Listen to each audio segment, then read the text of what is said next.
Sampurasun Barai Cakra. Sebelum dongengnya dimulai, jangan lupa subscribe, tekan tombol lonceng, terus ditunggu juga nih like dan komennya.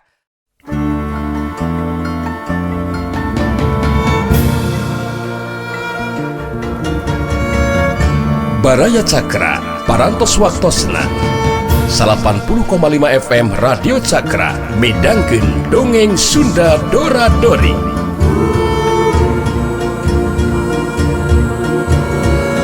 Simkuring sapara kanca ngahaturkeun wilujeng ngadangukeun.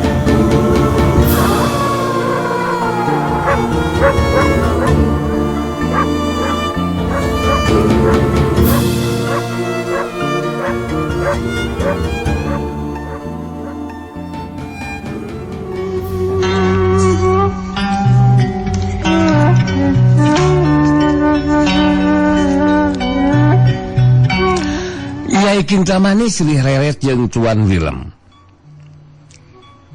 Tapi sok sanajan hate mah duana oge ngarasa kuciwa jeung hanyelu. Tapi Tuan Willem jeung Nyai Kintamani teu ngacarakeun maneh. Kituna teh sabab Marungkir jeung Sugarba masih tetep dibutuhkeun ku pihakna Tuan Willem.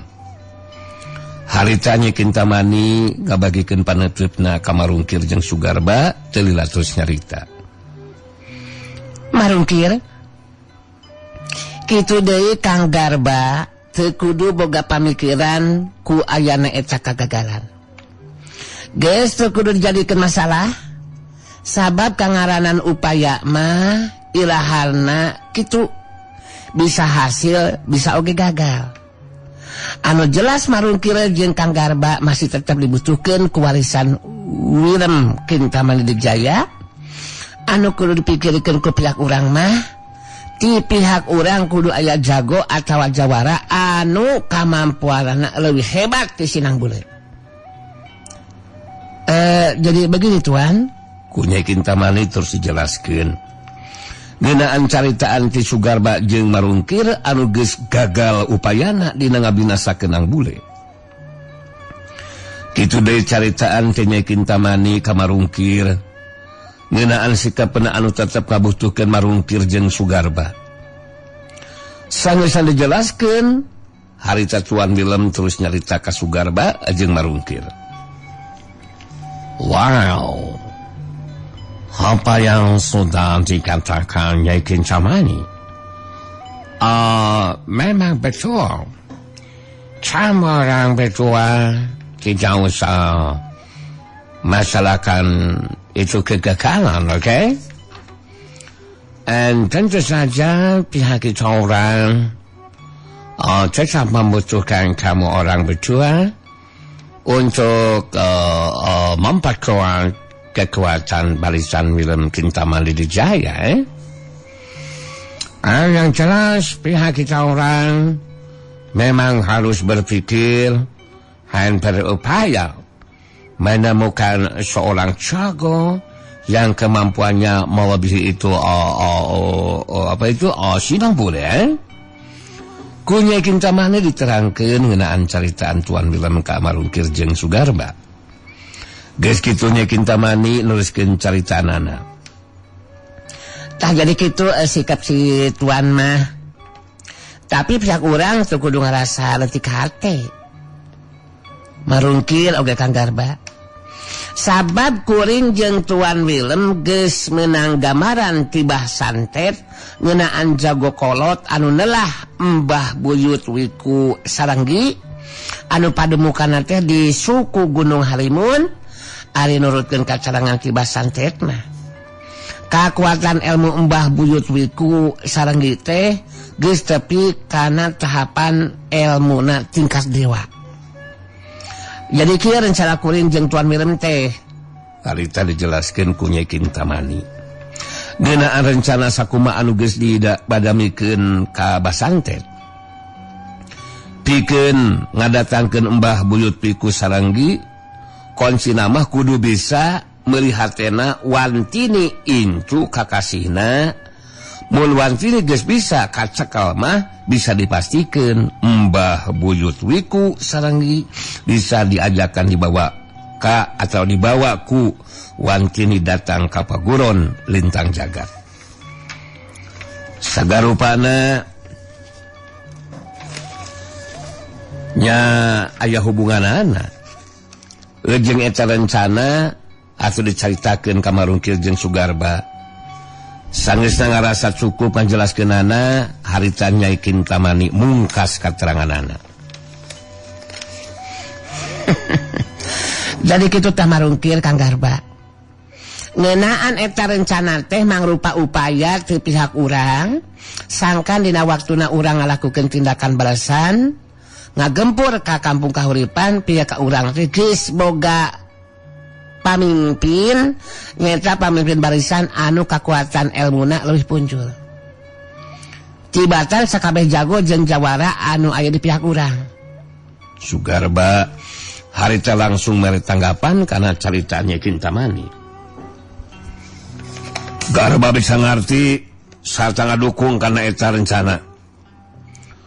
Tapi tang tuwe pihak urang ulah waka percaya kana beja atawa keterangan ci si Basantet. Jadi mun teh amang engke bener eta Mbah Buyut Wiku aya datang jelas kudu yakinkeun heula ngeunaan kemampuan dirina. Tepikeun ka mana kakuatan elmuna. Mun bener maehna bisa ngungkulan ajen pangarti Garba jeung Marungkir kakara. Pihak urang percaya karena kehebatan kekuatan elmuna. Kitu tah.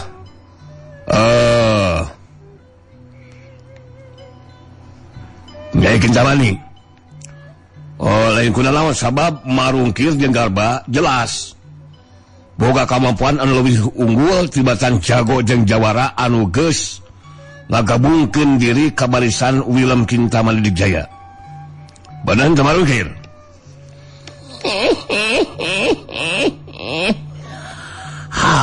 Bener kitu Garba. Aing boga sikap jeung pamadegan anu sarua. Malah keur aing mah jadi panasaran ieu teh Kintamani.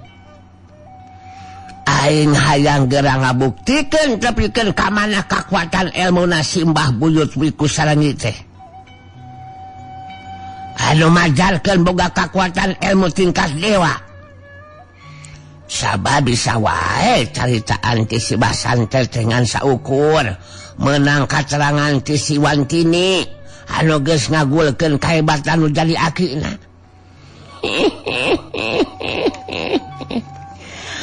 Macak bener jeung si Garba mun bener naon teh datang. Eta mah tidak mau tidak kudu diuji heula kakuatan elmuna. Nyai Kintamani harita ngajelaskeun deui ka Tuan Willem ngeunaan obrolanana jeung Marungkir.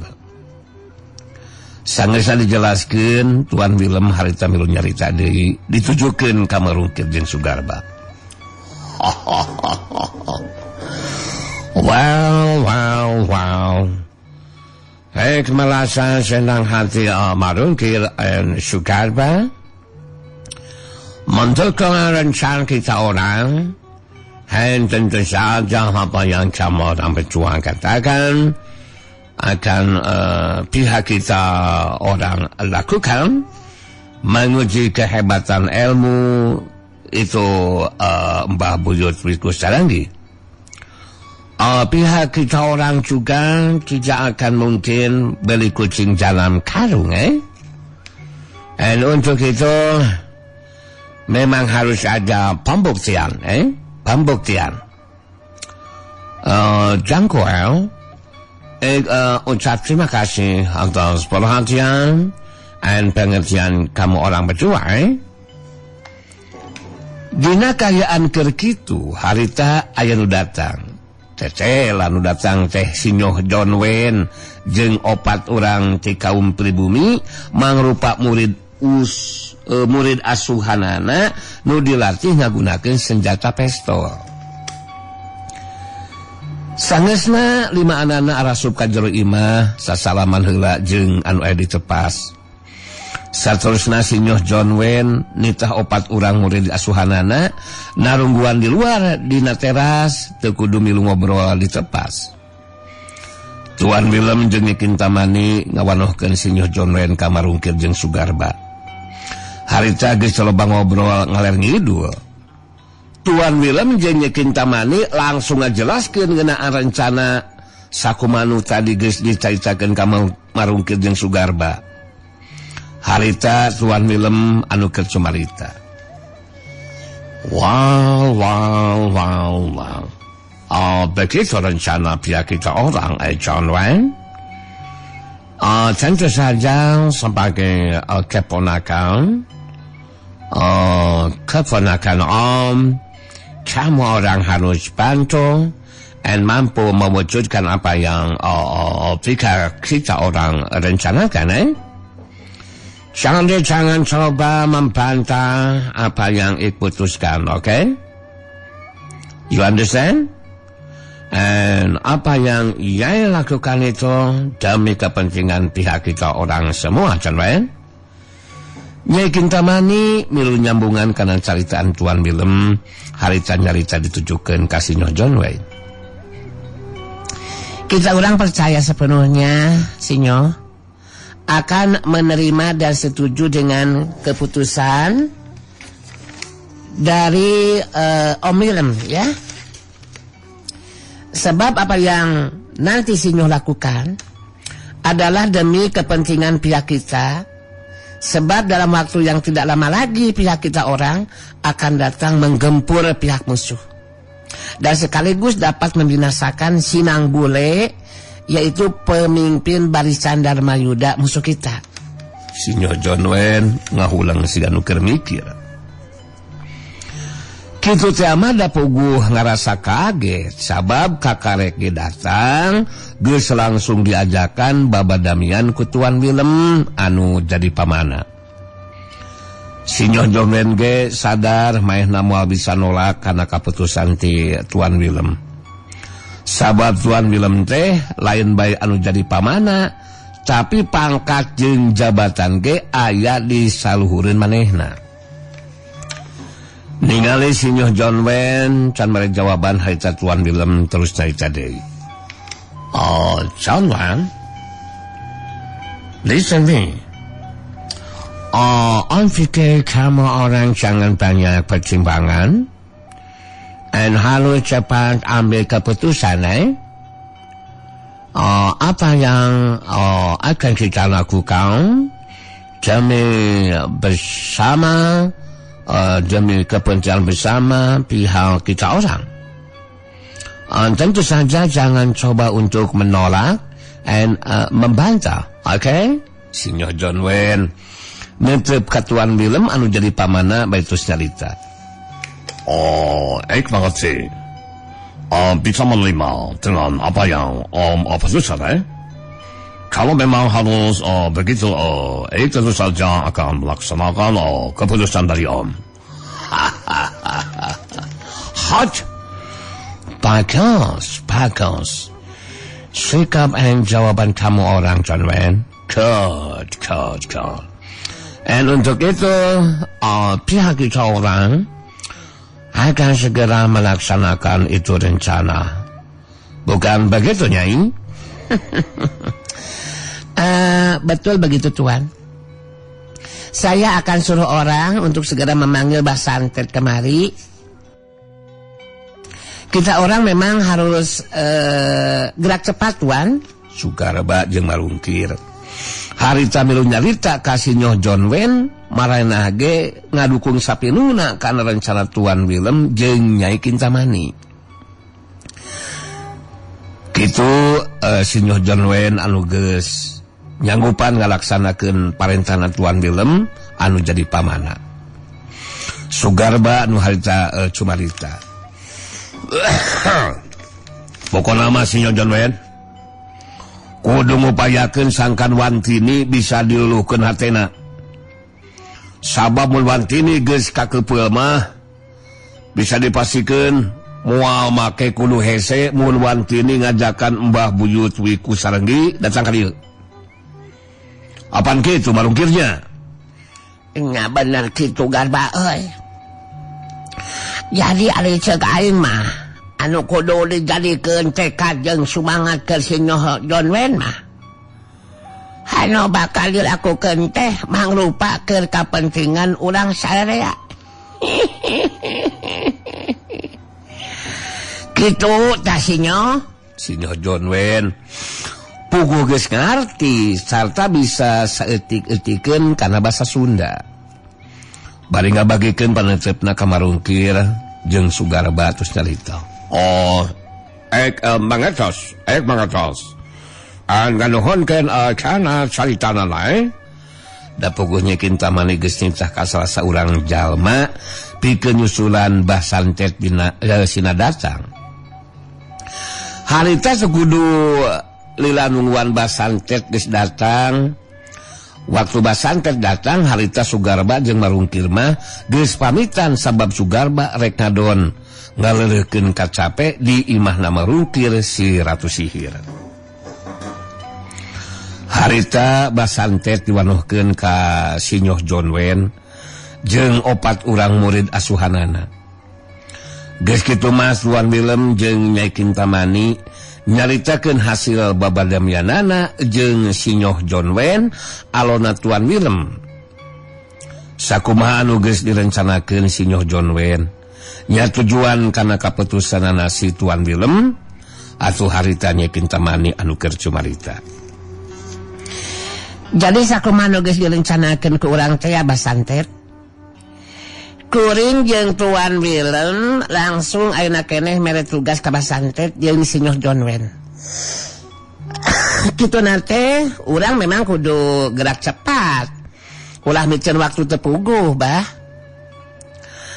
Nepungan wantri teh keur meuli hatena bawa we lah. Bawa hadiah sakotak perhiasan emas. Saterusna ngeunaan ngareka caritaan mah sing bisa we ngarungkal-ringkalna nya. Sing bisa Mbah Santet melihat teh jeung ngaluluhkeun perasaanna wantini. Kuring jeung Tuan Willem percayalah sapenuhna ka Mbah Santet dina cumarita mah. Anu penting kudu berhasil. Kitu tah Mbah Santet. Ali apa mah jika balik kelege. Siap. Omo ayeuna mah lu ditungguanku ulang. Ya Sinyoh John Wayne geus datang. Ya rek ngadaguan di naon. Ulang langsung we ayeuna mah. Lumampah ka pademukanna wancini. Nyai Kintamani ngajelaskeun ka Tuan Willem ngeunaan obrolan jeung Mbah Santet. Sanggeusna dijelaskeun harita Tuan Willem terus nyarita ditujukeun ka Mbah Santet. Wow.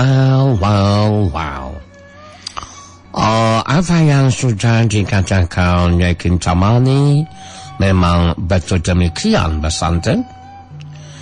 Dan tentu saja merasa senang hati. Mbah Santet akan gerak cepat untuk segera menemui itu Wantini, cucu kesayangannya Mbah Bujut Wiko Sarenggi. Oke, kita orang tak perlu lagi lama berbincang.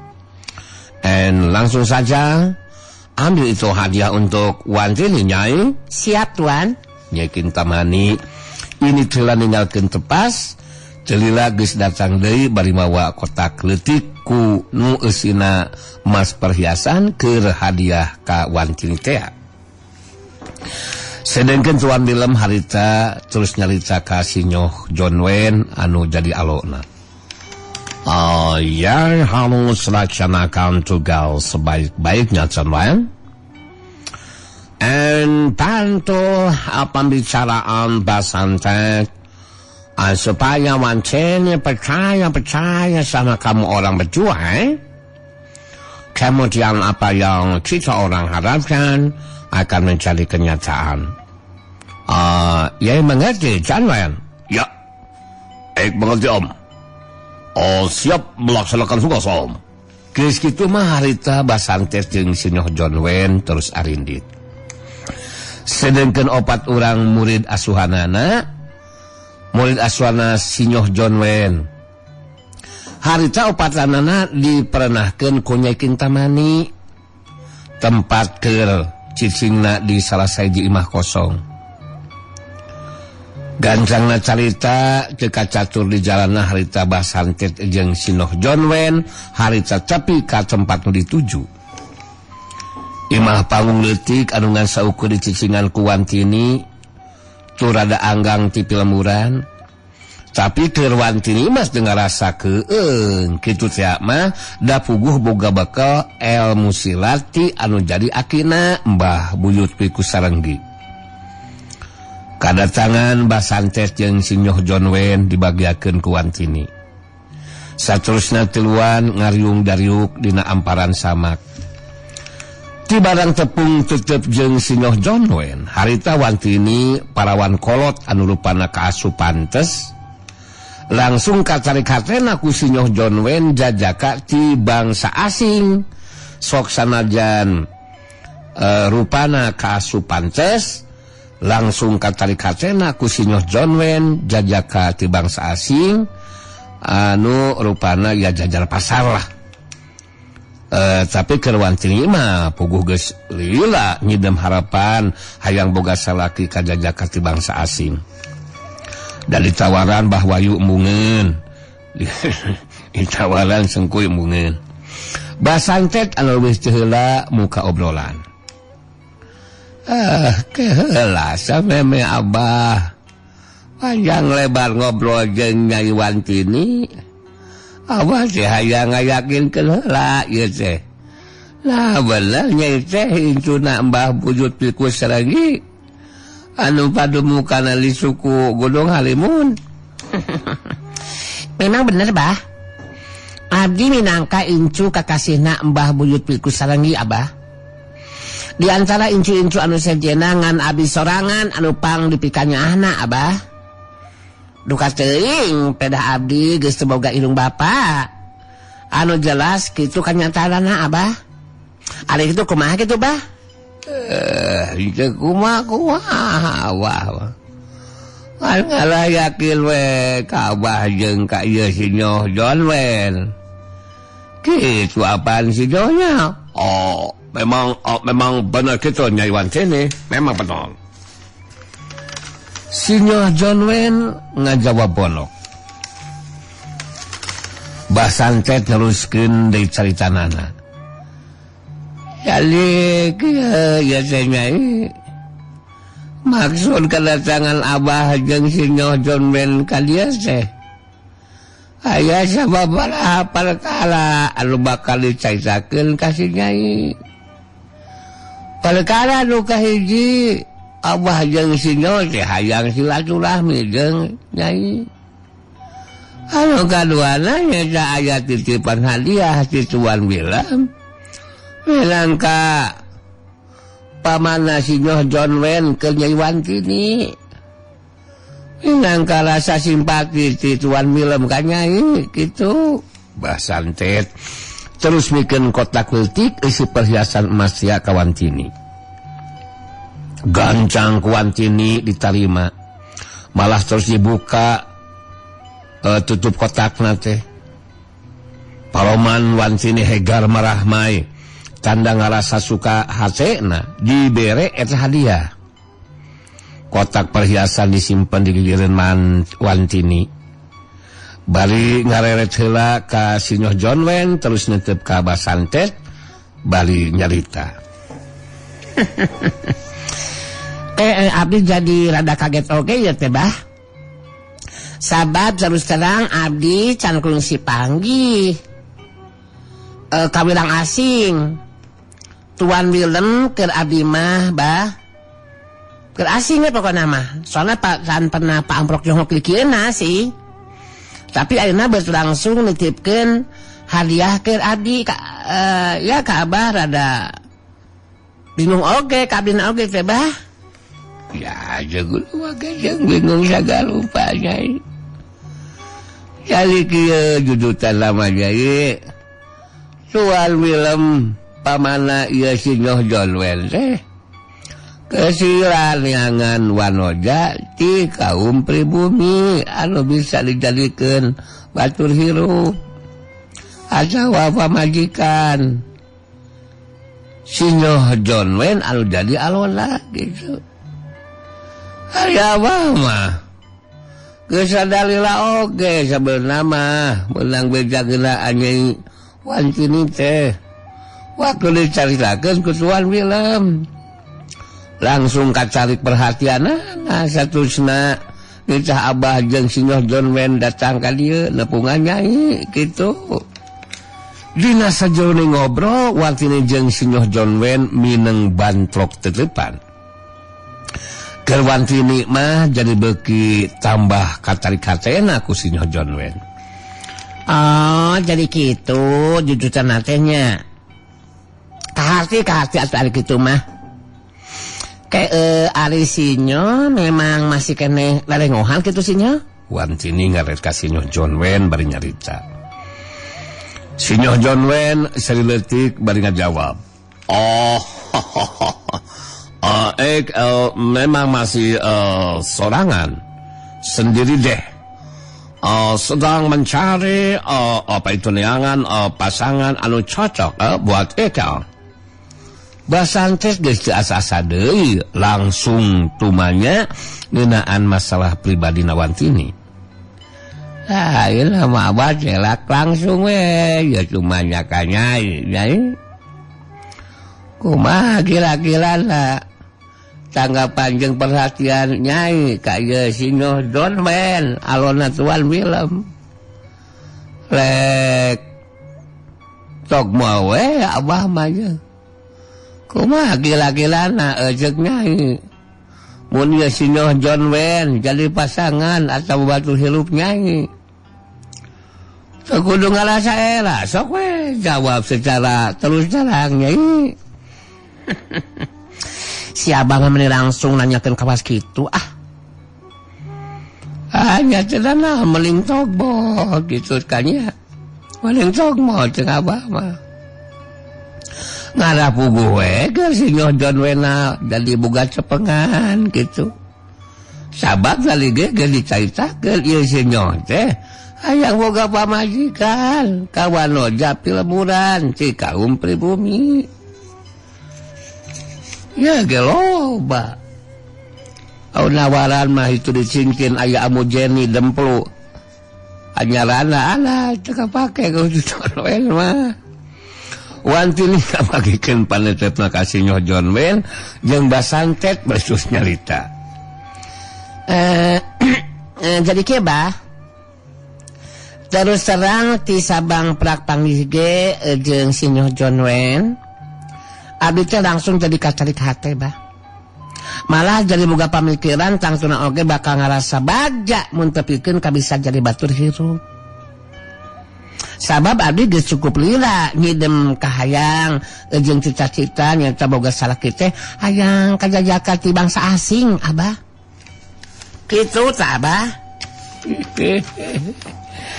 Jadi ke Nyai Wantini mah ngarasa cocok beulanya. Mun boga pasangan atau batu hirup teh ka ieu Sinyoh John Wayne beulanya. Ayeuna ka jawaban ti Sinyoh ye. Apakah ngarasa cocok boga pasangan hirup ka ieu Nyai Wantini eta Sinyoh? Sinyoh John Wayne da puguhkeun ngalaksanakeun tugas ti Tuan Willem anu jadi pamana. Kawan tukayaan Wantini ge sok sanajan parawan kolot tapi da kumaha.